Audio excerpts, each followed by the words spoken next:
or you'll find a friend through the process of planning something.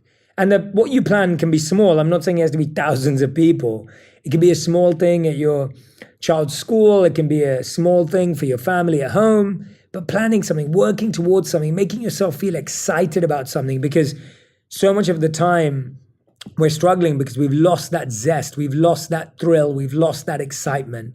And it's important that we bring it back. Number 3, get better at the things you're good at. A lot of the time when we're struggling with low confidence, it's because we actually are experiencing low competence, right? It's competence that builds confidence. It's competence that builds greater self-esteem.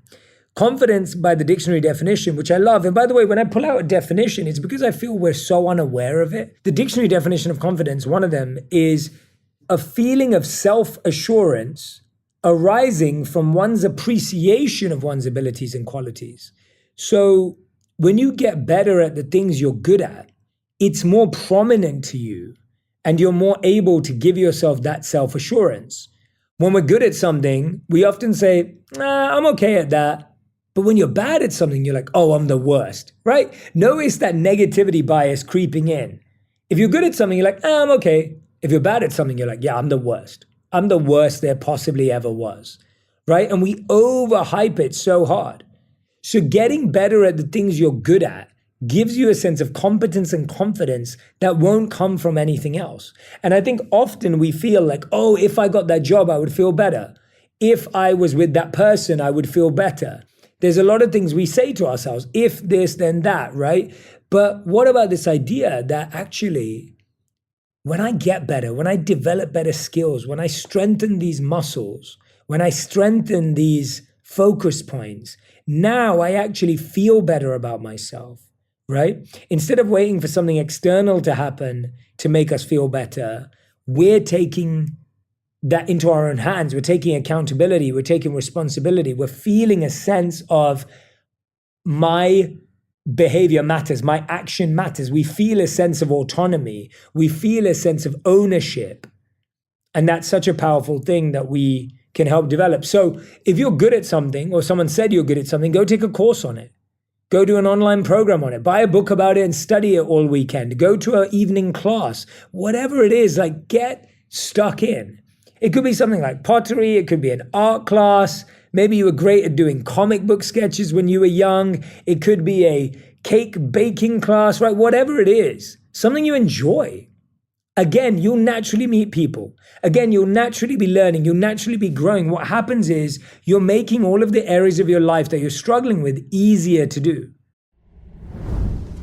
I'll be honest, managing money has always been something I've had to stay mindful about. It feels like everywhere you turn, someone's trying to make you spend.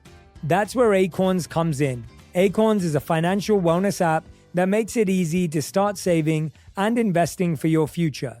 You don't need to be an expert. Acorns will recommend a diversified portfolio that matches you and your money goals. You don't need to be rich. Acorns lets you get started with the spare money you've got right now, even if all you've got is spare change. Sign up now and join the over 13 million all-time customers who have already saved and invested over $22 billion with Acorns. Plus, Acorns will boost your new account with a $20 bonus investment. Offer available at acorns.com/purpose.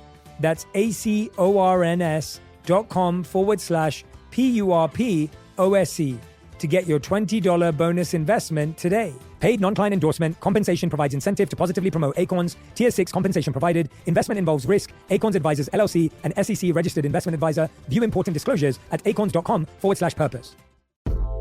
I'm Cheryl Swoops, WNBA champ, 3-time Olympian, and Basketball Hall of Famer. I'm a mom, and I'm a woman.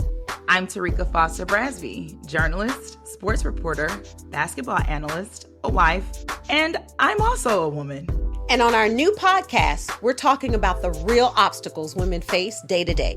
See, athlete or not, we all know it takes a lot as women to be at the top of our game. We want to share those stories about balancing work and relationships, motherhood, career shifts. You know, just all the shit we go through. Because no matter who you are, there are levels to what we experience as women. And T and I, well, we have no problem going there.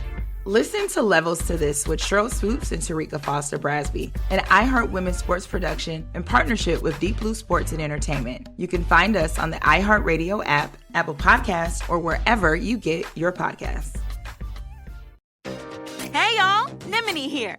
I'm the host of a brand new history podcast for kids and families called Historical Records. Executive produced by Questlove, The Story Pirates, and John Glickman, Historical Records brings history to life through hip-hop. Flash slam, another one gone. Bash bam, another one gone. The crack of the bat and another one gone. The tip of the cap, there's another one gone. Each episode is about a different inspiring figure from history. Like this one about Claudette Colvin, a 15-year-old girl in Alabama who refused to give up her seat on the city bus 9 whole months before Rosa Parks did the same thing. Check it. And if you get with me, did you know, I wouldn't give up my seat.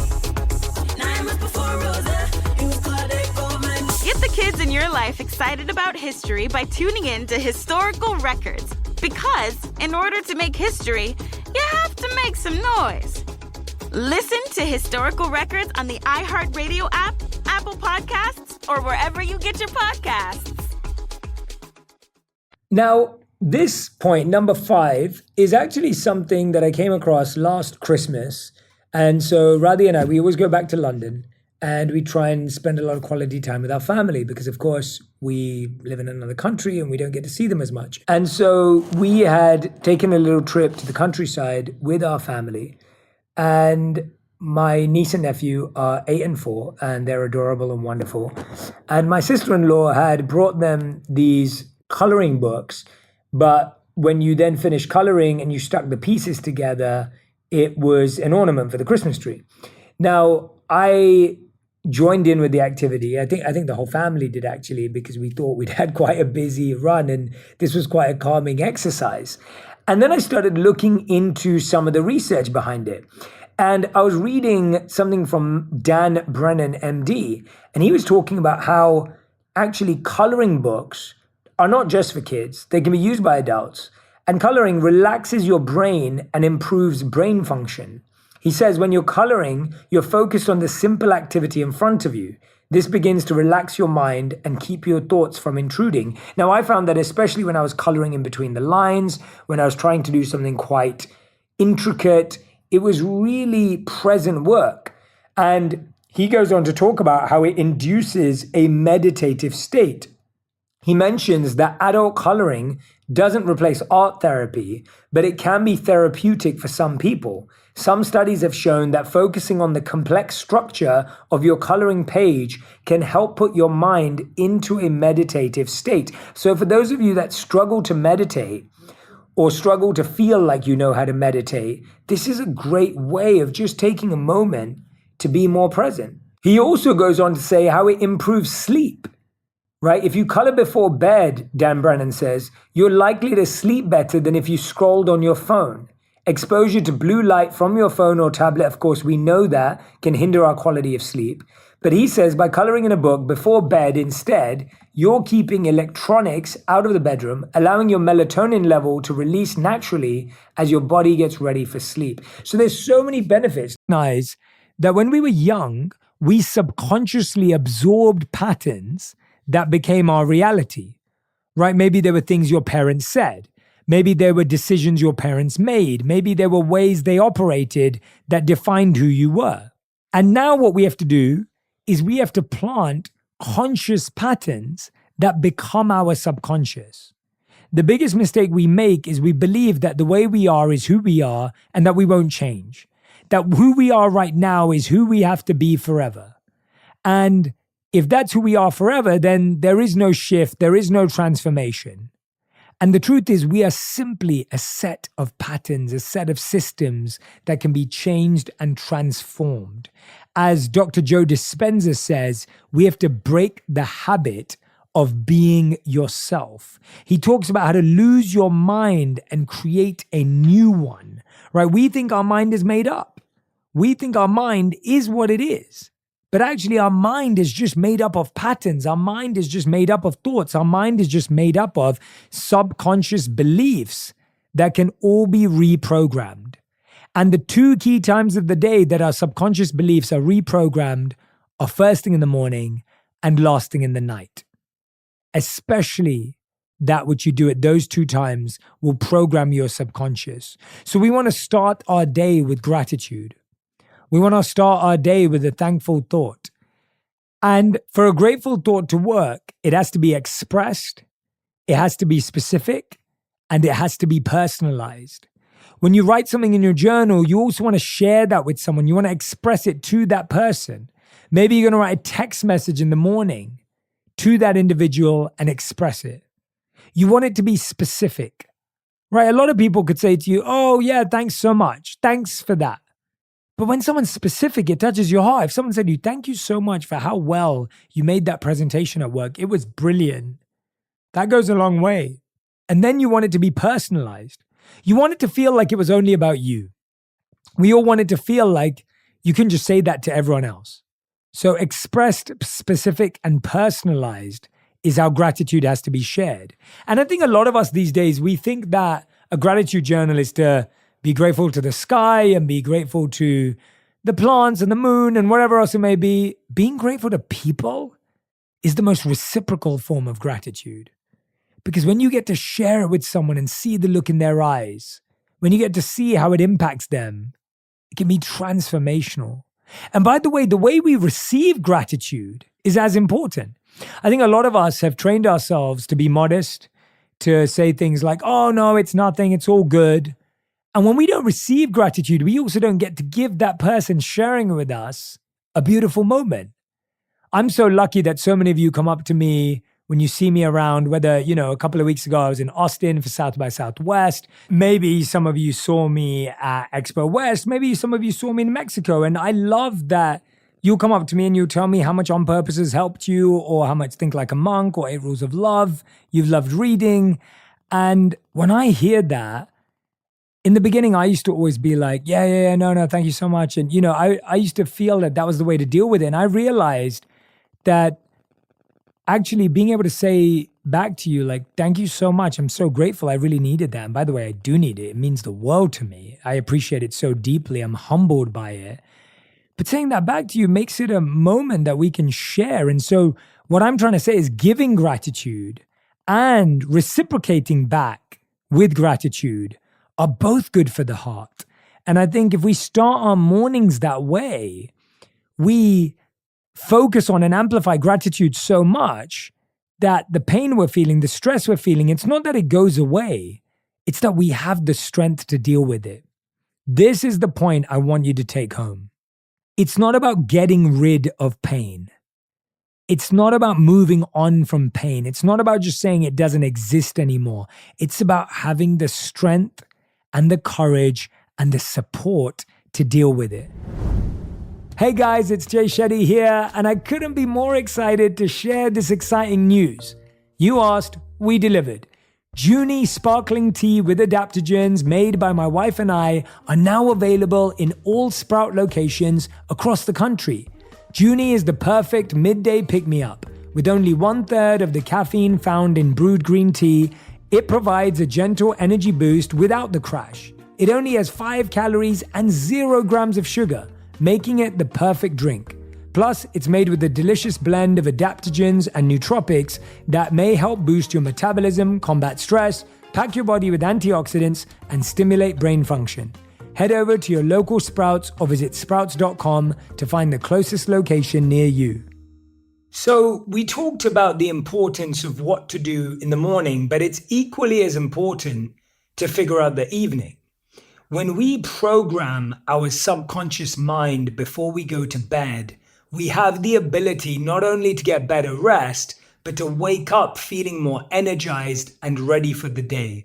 So many of us, just before we go to bed, will do something that induces anxiety. Maybe we'll think about or ruminate about this thing that's been on our mind. Maybe we'll watch something that makes us feel anxious. Maybe the last thing we'll say is, I really hope that doesn't happen, or I'm really worried about this. And that's not something you're saying out loud. It might be to your partner or whoever you're talking to, your friend on the phone, but often it's a subconscious idea. Now, it's natural, right? When someone asks you the question, what's keeping you up at night?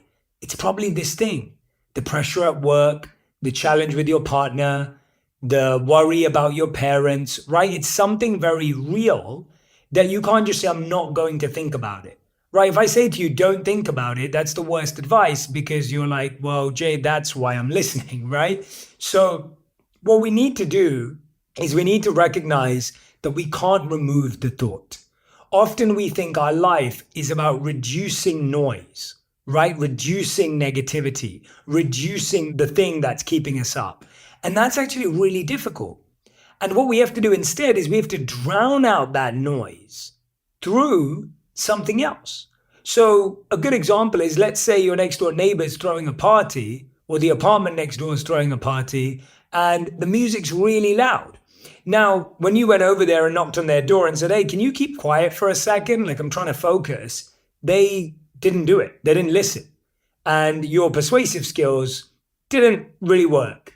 Now, you have two choices. You either listen to that music or you turn on some of your own music. You turn up your TV. You focus on what you need to do.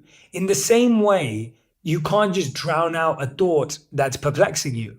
But what you can do is you can increase the voice you want to hear. So this is where we want to subconsciously program our mind. I remember when I've been going through health challenges or difficulties, I often had an affirmation before I went to bed that said, I am happy, I am healthy, I am healed. There's something really powerful about the words I am, because it's an acceptance of something we're already feeling, not I want, which feels like it's in the distant future. I am happy, I am healthy, I am healing. I have repeated this affirmation to myself when I've been going through physical or mental health challenges so that I can remind myself that I'm moving in the right direction. And I have found that the repetition of that affirmation has started to consciously reprogram my mind towards moving and finding progress. Without the repetition of that mantra and affirmation, what ends up happening is I end up stewing, I end up feeling stuck, I end up feeling like nothing's moving in the right direction. I'll be honest, managing money has always been something I've had to stay mindful about. It feels like everywhere you turn, someone's trying to make you spend. That's where Acorns comes in. Acorns is a financial wellness app that makes it easy to start saving and investing for your future. You don't need to be an expert. Acorns will recommend a diversified portfolio that matches you and your money goals. You don't need to be rich. Acorns lets you get started with the spare money you've got right now, even if all you've got is spare change. Sign up now and join the over 13 million all-time customers who have already saved and invested over $22 billion with Acorns. Plus, Acorns will boost your new account with a $20 bonus investment. Offer available at acorns.com/purpose. That's acorns.com/PURPOSE to get your $20 bonus investment today. Paid non-client endorsement. Compensation provides incentive to positively promote Acorns. Tier 6 compensation provided. Investment involves risk. Acorns Advisors LLC, an SEC registered investment advisor. View important disclosures at acorns.com/purpose. I'm Cheryl Swoops, WNBA champ, 3-time Olympian, and Basketball Hall of Famer. I'm a mom, and I'm a woman. I'm Tarika Foster Brasby, journalist, sports reporter, basketball analyst, a wife, and I'm also a woman. And on our new podcast, we're talking about the real obstacles women face day to day. See, athlete or not, we all know it takes a lot as women to be at the top of our game. We want to share those stories about balancing work and relationships, motherhood, career shifts. You know, just all the shit we go through. Because no matter who you are, there are levels to what we experience as women. And T and I, well, we have no problem going there. Listen to Levels to This with Cheryl Swoops and Tarika Foster Brasby, an iHeart Women's Sports production in partnership with Deep Blue Sports and Entertainment. You can find us on the iHeartRadio app, Apple Podcasts, or wherever you get your podcasts. Hey y'all, Nimini here. I'm the host of a brand new history podcast for kids and families called Historical Records. Executive produced by Questlove, The Story Pirates, and John Glickman, Historical Records brings history to life through hip-hop. Flash slam, another one gone. Bash bam, another one gone. The crack of the bat and another one gone. The tip of the cap, cause another one gone. Each episode is about a different inspiring figure from history, like this one about Claudette Colvin, a 15-year-old girl in Alabama who refused to give up her seat on the city bus 9 whole months before Rosa Parks did the same thing. Check it. And if you get with me, did you know, I wouldn't give up my seat. 9 months before Rosa, it was Claudette Colvin. Get the kids in your life excited about history by tuning in to Historical Records. Because in order to make history, you have to make some noise. Listen to Historical Records on the iHeartRadio app, Apple Podcasts, or wherever you get your podcasts. So that's definitely something to look at. What are we doing before we go to bed? A lot of people will say to me, Jay, I'm experiencing anxiety. And the first thing I'll ask them is, what did you watch last night? Now, if you watched one of your favorite shows, I'm not against any shows, but I promise you that these shows are designed to create cliffhanger chemicals. And what I mean by that is because it's all about what's happening in the next episode. What are they going to do? Oh my gosh, did you see what happened to them? Oh, will they make it? Right? That's the reaction the show is trying to create. Now that makes for great entertainment. What we don't realize is that our body and mind are going into that mode just before our head hits the pillow. And so now naturally, your body and mind are in a state of anxiety before you go to bed. And so that becomes your natural headspace throughout your sleep, which is then disturbed, and then when you wake up. I have also found it really interesting to program almost the code of how I want to wake up. And the example I always give is you don't set your alarm the time you wake up. You set the alarm the night before, right? You program something to ring or have a tone when you wake up in the morning, but you set it the night before. In the same way, we have to set our programming and code and mindset the night before. I am waking up energized, rejuvenated, and ready for the day. I am waking up with health, vitality, and energy, right? Having that as your repetitive affirmation before you go to bed gives you a chance again to subconsciously program your mind to make that its code. So I highly recommend a powerful morning and evening routine that is away from the area that's challenging you. And you may require 30 minutes of time before bed and 30 minutes of time in the morning, or 15 minutes before bed is enough. Even 5 minutes. Actually, you know what? I'm going to make it 5. 5 minutes before bed and 5 minutes when you wake up to just journal all your anxieties and all your thoughts to really get them off your mind, to really get them out of your mind and onto the page. I think often we try and fix things and solve things in our mind. And what's really interesting about that is how many times have you had a really amazing reflection or a really amazing realization and you don't even remember it a week later? I've had this happen so many times. If I don't note down amazing ideas, insights, thoughts, they disappear. And we think, oh, I have this idea now, I'll always understand this. The truth is, it doesn't work like that.